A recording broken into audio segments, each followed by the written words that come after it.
Sarah McLachlan, why don't you make this puppy a sad commercial? The first animalistic battlemaster, Lionizer, is not a nice kitty. He's basically ready to detonate his rage on the first opportunity he could get. Usually, his wielder has to either keep up or manage this rage. I didn't even know this, even when I did research and was corrected like a moron. Lionizer did have an original toy, but unlike his wave mates, he was a target master with Rad in the Action Master line. Gross! I think it's gross.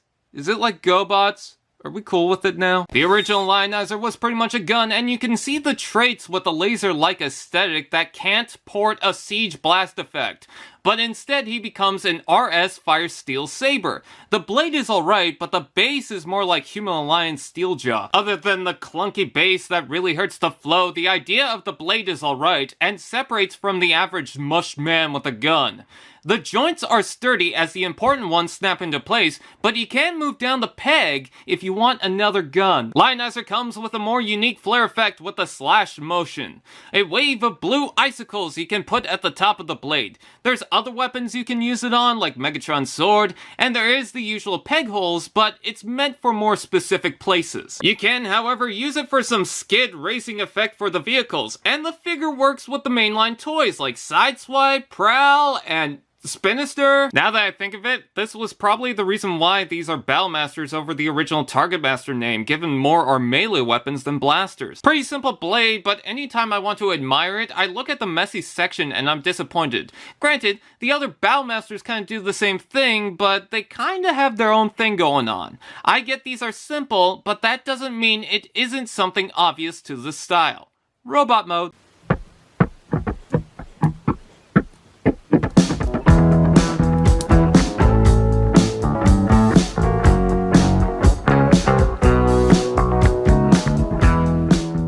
Lionizer transforms into a more lion animal form, if you couldn't get that from the name. Although it doesn't have a mane, so I'm guessing it's probably female. Would be nice if there was more paint on the limbs, but the black gives it that panther vibe. Wakanda forever! Prowl in the night with this dark black armor in the shadows. Just forget the silver head and the giant blade on top. I guess this is where the cannon comes into play, and really, I'm not arguing with a line cannon. I think that's something the military is missing out on. You can fold it back as a tail, or take it off and plug it using the port.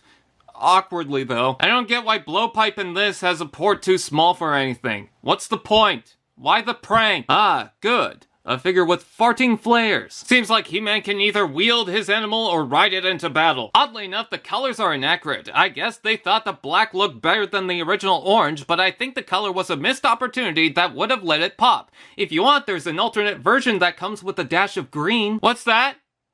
A pack was announced with the correct colors as I was working on this review? Thanks, Hasbro! For making me sound like an idiot. Here comes the comments anyway. Basic ball joint limbs, and that tiny Autobot symbol is cute, but I don't want to get near the face. If you never cared for Lionizer, you'll probably skip this to get the more recognized iconic characters, but Lionizer is something different from the start of the class. He introduced more different designs that can be used, and that they weren't just looking at the original Target Masters. If you want multiple to make a pack, I say this is a harmless purchase for anyone. They say good Lionizer. But do they mean it?